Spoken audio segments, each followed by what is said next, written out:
बसंत पंचमी क्यों मनाई जाती है? इस दिन क्यों माँ सरस्वती की पूजा होती है? सृष्टि के आरंभ में जब अंधकार ही अंधकार था, तब मौन ही मौन था।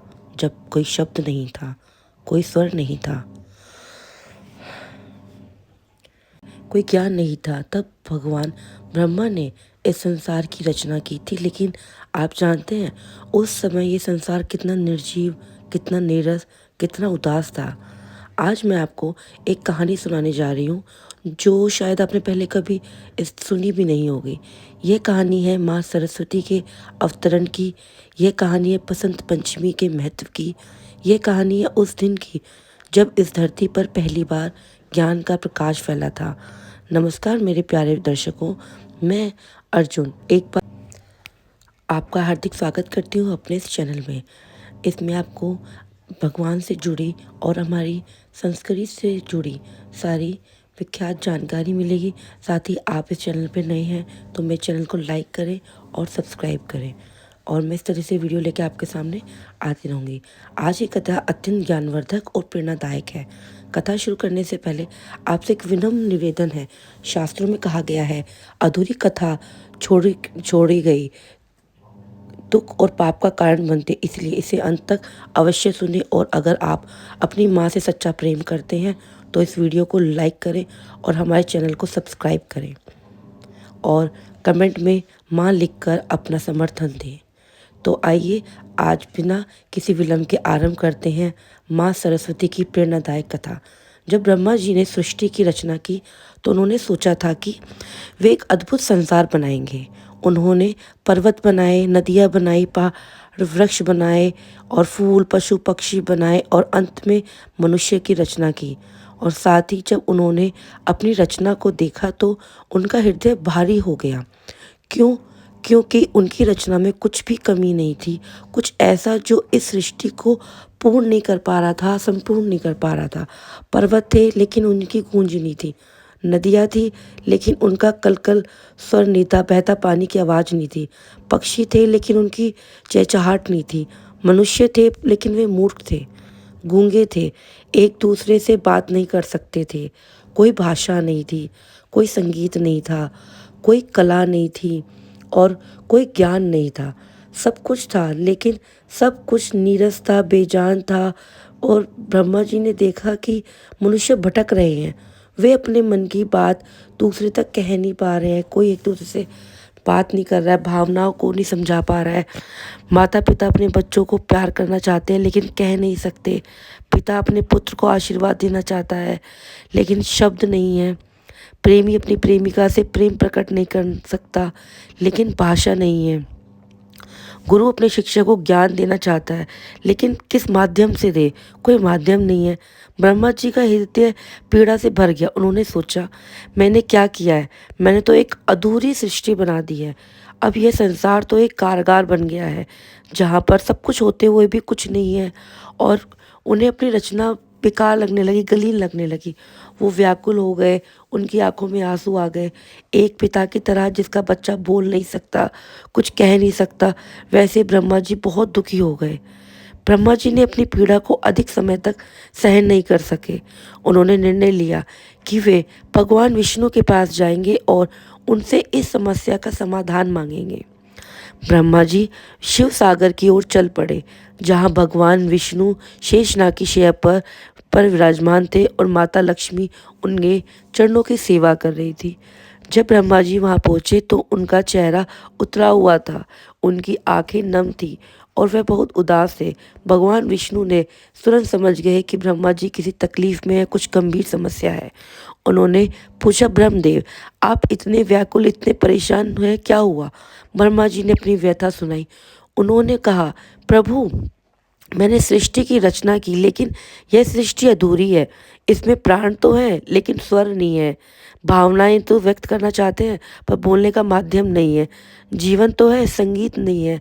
मनुष्य तो है लेकिन बात करने के लिए भाषा नहीं। मेरे से बहुत बड़ी भूल हो गई है, मेरी रचना संपूर्ण नहीं है। मुझे बताओ मैं क्या कर सकूं? विष्णु जी मुस्कुराए और कहा, ब्रह्मदेव यह कोई भूल नहीं है, यह तो एक अवसर है। आप एक महान शक्ति का आह्वान करें, एक ऐसी शक्ति जो इस संसार को वाणी दे सके, संगीत दे सके, कला दे सके, ज्ञान दे सके। आप अपने कमंडल से जल ले और उसे धरती पर छिड़के। उस जल से एक देवी का आविर्भाव होगा जो आपकी समस्या का समाधान करेगी। ब्रह्म जी को आशा की किरण दिखाई दी। उन्होंने कहा, लेकिन प्रभु, यह देवी कौन होगी? उनका नाम क्या होगा? भगवान विष्णु ने कहा, वे वाग देवी होंगी, वाणी की अधिष्ठात्री देवी होंगी, वे ज्ञान की देवी होंगी, कला की देवी होंगी, संगीत की देवी होंगी। उनके हाथों में वीणा होगी जो संगीत देगी, उनके मुख से शब्द निकलेंगे जो भाषा देंगे, उनकी कृपा से ज्ञान का प्रकाश फैलेगा। उन्हें सरस्वती कहा जाएगा क्योंकि वे सरस अर्थात रसमय होंगी और वती अर्थात धारणा करने वाली होंगी। ब्रह्म जी ने भगवान विष्णु के निर्देश अनुसार अपने कमंडल से जल लिया, लेकिन वे सोच में पड़ गए कि इस जल को कहाँ छिड़के, कौन सा स्थान इतना पवित्र होगा जहाँ ज्ञान की देवी का अवतरण हो सके। अब कौन सा इतना शुभ होगा? तभी उन्होंने देखा कि प्रकृति में एक परिवर्तन आ रहा है। सर्दी की कड़क की ठंड धीरे धीरे कम हो रही थी और पेड़ों पर नए पत्ते आने लगे थे। बहुत सुंदर से फूल, पत्ते, हवा में एक अलग ही सुगंध फैली थी। फूल खिल रहे थे, वातावरण एकदम खुशहाल था। यह बसंत ऋतु का आगमन था। ब्रह्मा जी ने सोचा, यही सही समय है जब प्राकृतिक स्वयं नया जीवन ले रही है, जब चारों ओर उल्लास है, जब कुछ नया हो रहा है, तब ज्ञान की देवी का अवतरण होना चाहिए। और वह दिन था माघ महीने की शुक्ल पक्ष की पंचमी। ब्रह्म जी ने अपने कमंडल का जल धरती पर छिड़का और तभी एक अद्भुत चमत्कार हुआ। उस जल से एक दिव्य प्रकाश निकला। वो प्रकाश इतना तेजस्वी था कि देवता भी अपनी आंखें बंद कर गए। धीरे धीरे वह प्रकाश एक रूप लेने लगा और उस प्रकाश से एक अत्यंत सुंदर, दिव्य, तेजस्वी देवी का आविर्भाव हुआ। वे श्वेत वस्त्र धारण किए हुए थी जो ज्ञान की शुद्धता का प्रतीक था। उनकी चारों भुजाएं थी। एक हाथ में वीणा थी जो संगीत और कला का प्रतीक थी। दूसरे हाथ में पुस्तक थी जो ज्ञान का प्रतीक थी। तीसरे हाथ में माला थी जो ध्यान और एकाग्रता का प्रतीक थी। और चौथे हाथ में कमल था जो पवित्रता का प्रतीक था। उनके हाथ एक हंस था जो विवेक का प्रतीक था और जो दूध और पानी से में भेद कर सकता था, सार और असार में फर्क कर सकता था। देवी का मुखमंडल इतना दिव्य था कि उसे देखकर सभी देवता मंत्रमुग्ध हो गए। उनकी आंखों में करुणा थी, उनके होठों पर मुस्कान थी, उनके चेहरे पर शांति थी और साथ ही वे माँ सरस्वती थी, वाग देवी थी, ज्ञान की देवी थी। माँ सरस्वती ने जैसे ही अपने हाथों में वीणा उठाई और उनके तार छेड़े, एक मधुर स्वर निकला। यह संसार का पहला संगीत था, पहला स्वर था। पहली सारी सृष्टि स्तंभ रह गई। पर्वतों ने पहली बार उस स्वर की गूंज सुनी। नदियों ने पहली बार कलकल करना सीखा। पंछियों ने पहली बार चहचहाना बोलना सीखा। हवा ने पहली बार सरसराना आवाज़ सीखी। तब माँ सरस्वती ने अपने मुख से पहला शब्द बोला और वह शब्द था ओम। यह ब्रह्मांड का पहला शब्द था, सबसे पवित्र शब्द था। उस एक शब्द से ही पूरा ब्रह्मांड समाया हुआ था। इस एक शब्द से ही सभी भाषाओं का जन्म हुआ। इस एक शब्द से ही सभी वेदों का जन्म हुआ। मनुष्य ने पहली बार अपने मुख से आवाज़ निकाली। पहले तो आवाज़ आई, फिर धीरे धीरे शब्द बनने लगे। एक माँ ने अपने बच्चों को पुकारा, एक पिता ने अपने पुत्र को आशीर्वाद दिया, एक मित्र ने दूसरे मित्र से बात की, एक प्रेमी ने अपनी प्रेमिका से प्रेम व्यक्त किया। कितना सुंदर था वो क्षण, कितना पवित्र था वह पल। मानो ब्रह्मा जी आंखों में खुशी के आंसू आ गए। उन्होंने माँ सरस्वती को प्रणाम किया और कहा, माँ, आपने मेरी सृष्टि को पूर्ण कर दिया है। आपने इस नीरस संसार में रस भर दिया है। आपने इस मुक्त संसार को वाणी दी है। आपने इस अज्ञानी संसार को ज्ञान दिया है। आप परंपरा धन्य हैं, आप महान माँ सरस्वती। मुस्कुराते हुए कहा, ब्रह्मदेव यह तो मेरा कर्तव्य था, लेकिन मैं आपसे एक वचन मांगती हूँ। जब भी कोई मनुष्य ज्ञान की कामना करे, जब भी कोई कला सीखना चाहे, जब भी कोई विद्या प्राप्त करना चाहे, तो वह मुझे याद करे। मैं उसे अपना आशीर्वाद दूंगी। लेकिन यह भी याद रखे कि ज्ञान का उपयोग केवल भलाई के लिए होना चाहिए, बुराई के लिए नहीं। ब्रह्मा जी ने कहा, माँ आपकी यह बात सत्य है, लेकिन मनुष्य तो मनुष्य है, उसमें अच्छाइयाँ भी हैं और बुराइयाँ भी हैं। कभी वह आपके ज्ञान का दुरुपयोग भी कर सकता है। तब माँ सरस्वती ने गंभीरता से कहा, हाँ यह सत्य है, इसलिए मैं केवल उन्हें ज्ञान दूंगी जिसका हृदय शुद्ध होगा, जिनकी वाणी साफ होगी, जिनकी नीयत अच्छी होगी। जो घमंड से भरा होगा, जो अहंकारी होगा, उसे मेरा ज्ञान नहीं मिलेगा। ज्ञान तो विनम्र मांगता है, विनम्रता मांगता है, विवेक मांगता है, समर्पण मांगता है। अब प्रश्न उठता है कि बसंत पंचमी को ही क्यों चुना गया माँ सरस्वती के अवतरण के लिए? इसके पीछे गहरा अर्थ है। बसंत ऋतु नवजीवन की ऋतु है। सर्दियों की कठोरता के बाद प्राकृतिक फिर से जीवित हो उठती है। पेड़ों पर नए पत्ते आते हैं, फूल खिलते हैं, पक्षी चहचहाते हैं, सारा वातावरण खुशी से भर जाता है। यह ऋतु परिवर्तन की ऋतु है, नवीकरण की ऋतु है। ठीक उसी तरह ज्ञान भी मनुष्य को नया जीवन देता है।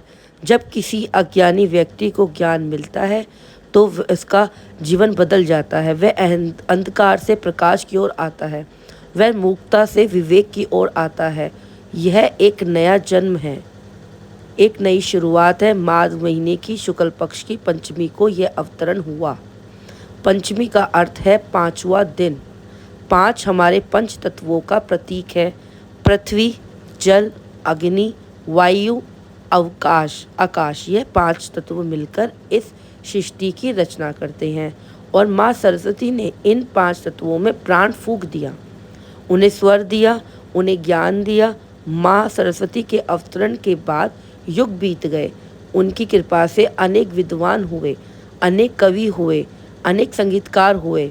लेकिन एक बार ऐसा भी हुआ जब किसी ने माँ सरस्वती के ज्ञान का घोर दुरुपयोग किया। वो था रावण। रावण महान विद्वान था, उसने चारों वेद कंठस्थ किए थे, वो संगीत में निपुण था, वो शास्त्रों में का ज्ञाता था। लेकिन उसमें एक बहुत बड़ा दोष था, अहंकार। उसे अपने ज्ञान पर इतना घमंड था कि वह स्वयं को स्वयं श्रेष्ठ मानने लगा था। वह देवताओं को भी तुच्छ समझने लगा था। एक बार रावण ने सोचा कि वह माँ सरस्वती को भी अपने वश में कर लेगा, लेकिन कठोर तपस्या की, वर्षों तक तपस्या की। माँ सरस्वती प्रसन्न हुई और उसके सामने प्रकट हुई। लेकिन जब उन्होंने रावण के मन में झांका तो उन्हें उनका अहंकार दिखाई दिया। माँ सरस्वती ने कहा, रावण तुम महान विद्वान हो, यह सत्य है, लेकिन तुम्हारे भीतर अहंकार दिखाई दिया। माँ सरस्वती ने कहा, रावण तुम महान विद्वान हो, यह सत्य है, लेकिन तुम्हारे भीतर अहंकार इतना ज़्यादा है, तुम अपने ज्ञान का दुरुपयोग कर रहे हो। तुमने अपनी विद्या से संसार का कल्याण नहीं किया, बल्कि अधर्म का मार्ग अपनाया है। रावण ने अहंकार से भरकर कहा, माँ मैं तो केवल अपना अधिकार मांग रहा हूँ। मैं इतना विद्वान हूँ, इतना ज्ञानी हूँ, फिर क्यों मुझे वह सम्मान नहीं मिलता जो मुझे मिलना चाहिए? क्यों देवता मुझसे ईर्ष्या करते हैं? माँ सरस्वती ने दुख से कहा, रावण ज्ञान तो तुम्हारे पास है, लेकिन विवेक नहीं है। तुम्हारे पास विद्या है, लेकिन विनम्रता नहीं है। ज्ञान बिना विनम्रता के अभिशाप बन जाता है। याद रखो, जितना बड़ा ज्ञान होगा उतनी ही बड़ी विनम्रता होनी चाहिए। जब कोई पेड़ फलों से फल लग जाता है तो वह झुक जाता है, लेकिन जो पेड़ खाली होता है वह अकड़ कर खड़ा रहता है। तुम खाली पेड़ हो रावण, दिखावे में भरे हुए, लेकिन असल में खोखले। रावण को यह बात बहुत बुरी लगी, उसका अहंकार और बढ़ गया। उसने कहा, हे माँ, आप भी देवताओं के पक्ष में हैं। ठीक है, मैं अपने ज्ञान से स्वयं सिद्ध करूंगा कि मैं सबसे श्रेष्ठ हूँ। माँ सरस्वती ने करुणा से कहा, रावण, यह तुम्हारा अंतिम मौका है। अपना अहंकार त्याग दो, नहीं तो तुम्हारा पतन निश्चित है। ज्ञान तुम्हें ऊपर उठा सकता है, लेकिन अहंकार तुम्हें नीचे गिरा सकता है, गिरा रहा है। लेकिन रावण ने नहीं माना। उसने माँ सरस्वती का यह आशीर्वाद अस्वीकार किया और हम सब जानते हैं रावण का क्या अंत हुआ। उसका घमंड उसकी विनाश का कारण बन गया। माँ सरस्वती का दिया हुआ ज्ञान भी उसे नहीं बचा सका, क्योंकि उसमें विनम्रता नहीं थी। कहते हैं बसंत पंचमी के दिन ही कृष्ण और राधा की पहली मुलाकात हुई थी। वृंदावन में बसंत का मौसम था। चारों ओर फूल खिले थे, हवा में मधुर गंधक फैली हुई थी। कृष्ण अपनी बांसुरी बजा रहे थे। राधा ने जब पहली बार वो बांसुरी की धुन सुनी तो वह मंत्रमुग्ध हो गई। उन्होंने पहले कभी ऐसा संगीत नहीं सुना था। वो संगीत उनके हृदय को छू गया। वे उस संगीत की ओर खिंची चली आई। जब राधा की और कृष्ण की नजरें मिली तो मानो समय रुक गया। वो प्रेम था जो शब्दों से परे था। वो प्रेम था जो अनंत था। और यह सब हुआ बसंत पंचमी के दिन। इसीलिए बसंत पंचमी को प्रेम का त्योहार भी माना जाता है। कुछ जगहों पर मान्यता है कि इस दिन कामदेव का जन्म हुआ था।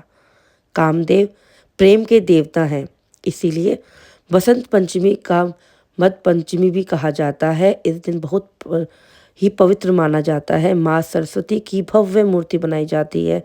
विद्यालय और घरों में पूजा होती है। बच्चों को नए कपड़े पहनाए जाते हैं।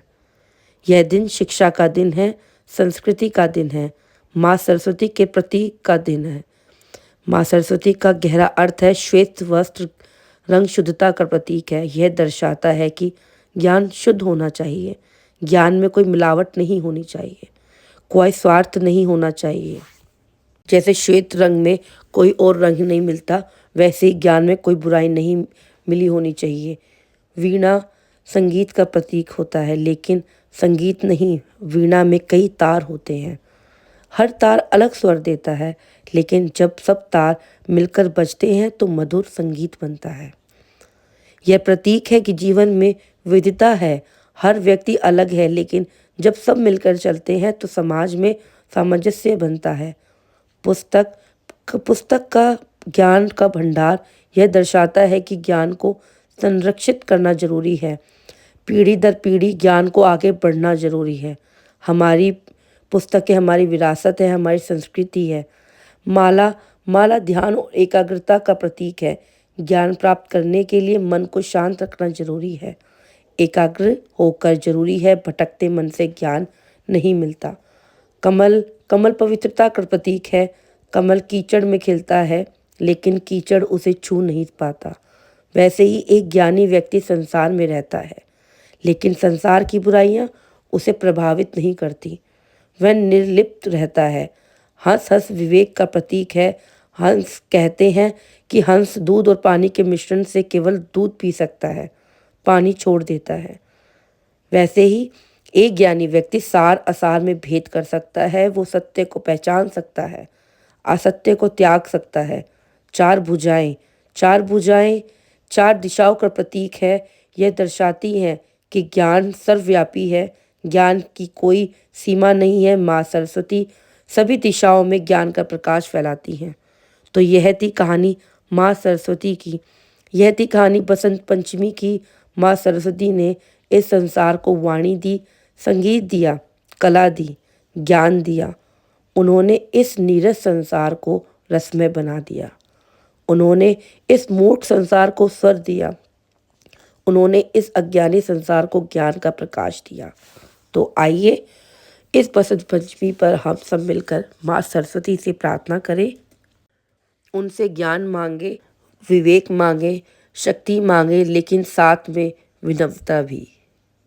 और माँ सरस्वती से करुणा भी मांगे, प्रेम भी मांगे, क्योंकि ज्ञान तभी सार्थक है जब उस शक्ति मांगे, और लेकिन साथ ही विनम्रता भी मांगे, करुणा भी मांगे, प्रेम भी मांगे, क्योंकि ज्ञान तभी सार्थक है जब उसके साथ प्रेम हो, करुणा हो, मानवता हो। ओम सरस्वते नमः।